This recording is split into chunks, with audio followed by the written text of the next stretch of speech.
guys, and welcome back to another video. So today I'm going to be reviewing the Kuretake Gansai Tambi Watercolors and also talking about how it's important to have a guilty pleasure in art.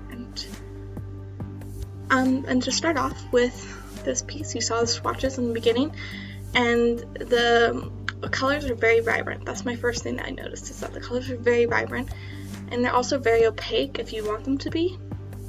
You can water them down, of course, if you are not interested in them being opaque, but still the colors are very vibrant and it's very pigmented, and so that is a very good thing that these watercolors have. The packaging is also very beautiful. Like, I noticed that immediately. Like, it's a very pretty box and a very pretty item to have in your collection, art collection.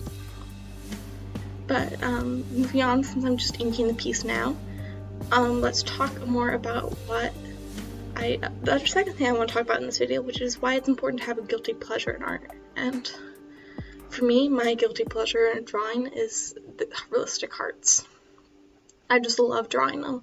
There's something about just how organic they are and how you really can't mess up that I just love, and how you can make it look like it's actually beating and like blood is actually flowing through it. And I just think that they're really fun, and I think it's really important to indulge yourself and have something that's really pleasurable for you to draw or paint.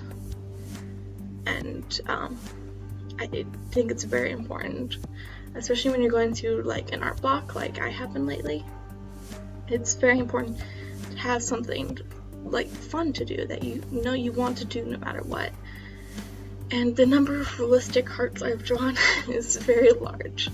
But I don't really care. Like, it doesn't matter always about doing something new. Sometimes it's good just to go back to that old favorite and to keep doing that. And it's fun to see how you improve too. Like, some of the first realistic hearts I've done are way too are just not that good in my opinion. But I still had a lot of fun drawing and painting them. And this one is by far my favorite I've ever done. And I wanted to show you guys it, so that's why I chose this subject for today's review. But yeah, that's all I have to say about guilty pleasures in art. For inking, I'm using Micron PN pens in red and burgundy, if you're wondering. And I just use like a regular Pental mechanical pencil to sketch it out, and of course my kneaded eraser to erase. But more about the Kuretake Gansai Tambi Watercolors. I haven't started painting yet, I'm still in the inking phase, which reminds me, I decided to do this video in slower speed, so let me know if you guys like the slower speed or if you like the faster speed. That's something that the next two videos are going to be, including this one, are going to be in slower speed. It has nothing to do with me wanting more time out of the videos. It's not like I'm monetized yet or anything. I'm not even allowed to create custom thumbnails yet. Which is really stupid, by the way. Like, YouTube, can you just let everybody create custom thumbnails? But I just decided that maybe it'd be fun to see. I got some a comment once saying that they'd like to see more real-time art, and so I just sped this up a little bit for the sake of time, and because otherwise it'd be like a 20-minute video if I was doing it just in real time. So, which I'm not even allowed to do yet. I'm not allowed to do more than 20-minute videos, so that's another thing, YouTube. But yeah.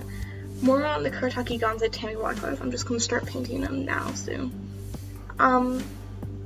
I decided to do mainly wet on wet with this piece because that's something I noticed during doing a mermaid that I did earlier on this channel, is that it's very difficult to get a flat wash with these watercolors. They dry very textured, and so it is very difficult to get a flat wash. I've seen people do it with these watercolors, but I haven't so far been able to accomplish it. That's just a note to make. If you do a lot of flat washes in your art, these unless you're very experienced or you really want to spend the time learning how these watercolors work, because they are very different from Western watercolors. I would not recommend these if you do that many flat washes. But for me, since I really love watercolor textures and stuff like that, I find these watercolors to be very good for my style. Especially with the subject itself. Another reason I decided to do this subject is because I knew I would want to do mainly wet on wets with it, and these work very well for wet on wet techniques. They blossom really beautifully, in my opinion, and the way that they dry with the water texture is also very beautiful in my opinion. But yeah, this is a very large gap. I don't know why I left this in. But as you can see, I'm very happy with this sketch, and that's another note I want to make. If you want to see a piece of this sketch, it will be up on my Redbubble, so you can get it. The original itself is not up for sale, but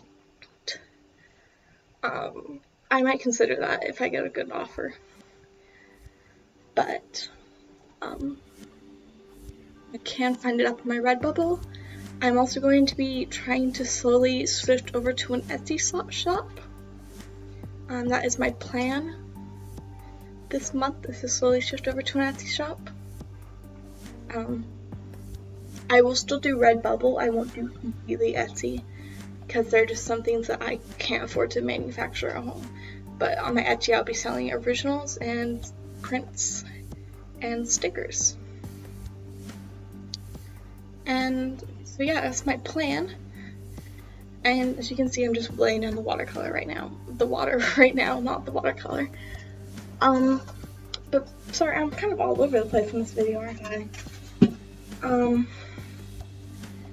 But what I do want to say is about these watercolors is, besides the fact that they blossom very beautifully and are very opaque and very vibrant and pigmented, and you know, the only con so far I've found is that they can be difficult to mix, as well as difficult to get a flat wash. And so those are the two things I have found difficult about these watercolors. Mainly when you mix yellows, they can be a bit muddy. So mixing skin tones, I really wish that they included more skin tones, because to make a skin tone you kind of have to use yellow, and mix a yellow with these watercolors, I can see them get muddy. And that just might be how I'm doing it. But yeah, that's one of the reasons I decided not to do a character for this video. I was originally going to do braids.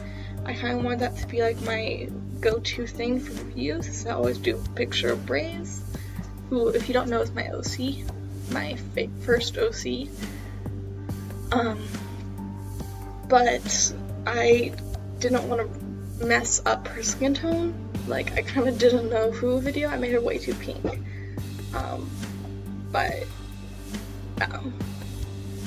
I just decided against it because I have been having trouble mixing skin tones with these watercolors.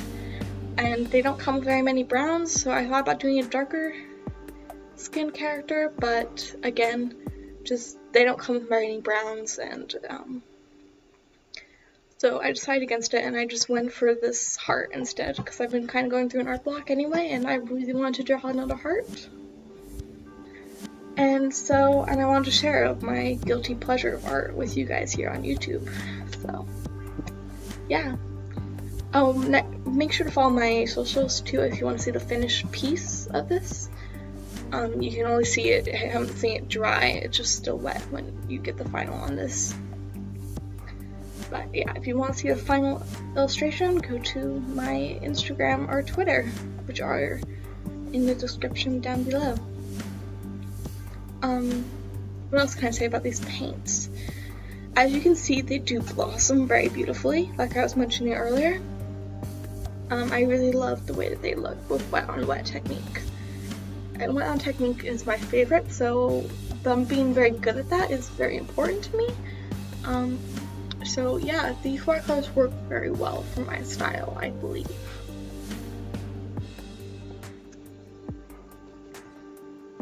Another thing of note is that like I was mentioning before, they don't come with very many skin tones. They come with a lot of greens, which is one of the reasons I decided to do green for the background, because I knew I'd have plenty of different colors. I was just using the straight up, I wasn't mixing, I was just using the straight up what came out of their tins. And so that's one of the reasons I decided I would show off all their greens that they came with. And some of the greens aren't even that different, so I don't really understand why they included so many greens. But oh well, I guess I have a lot of greens. The olive green that it came with is very beautiful in my opinion. That was the first green I used, and it's the majority of this green background.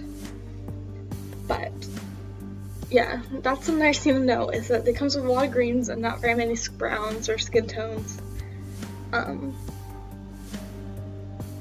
Does come with a lot of reds and blues and greens, like a lot of those three. It doesn't come with that many yellows, which I guess kind of makes sense because I don't think there are many differing yellows. And I'm probably sounding really stupid by saying that. Like, I mean, of course there's different yellows, but it's weird how they chose to do mostly red, greens, and blues instead of mostly red, yellows, and blues. Like, if they were gonna just like try to stick to the primaries, like that would make more sense. But they did not do that. But overall, I'd highly recommend these watercolors. They do come in really big pans. So they will last you a long time, one set of them, and they're very well priced, I think, for their usage. Like, so far, I've only been using all my watercolor pieces so far. I've only been using these. I haven't gone back to my Reeves or Winsor & Newton Cotmans. Mainly because I had to mix my Winsor & Newton Cotmans because I only had the primaries. So, and that's just a pain when I want to do something quick. I've been going to an art block, so I've mainly been wanting to do quick pieces. But I do find these watercolors very fun to work with, and so I would definitely recommend them. Another thing to note is if any of you guys have used these watercolors, let me know in the description what you thought of them. That would be really fun just to see other people's opinions. Like, I've watched some other reviews of these before I bought them, and the reviews are really mixed. Like, I heard some people either loved them or you were just like, eh.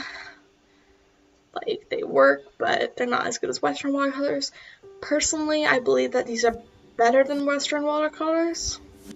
I just prefer them.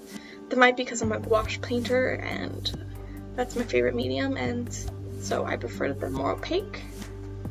Oh, another thing to note is that they do sometimes dry shiny. It's kind of like a mixed bag. It depends if how opaque you make the paints and how little you water them down. But sometimes they dry shiny, and you don't really know when that's gonna happen. So that's a bad thing with the paints, is that they do occasionally dry shiny. And I don't like that. I prefer matte finishes,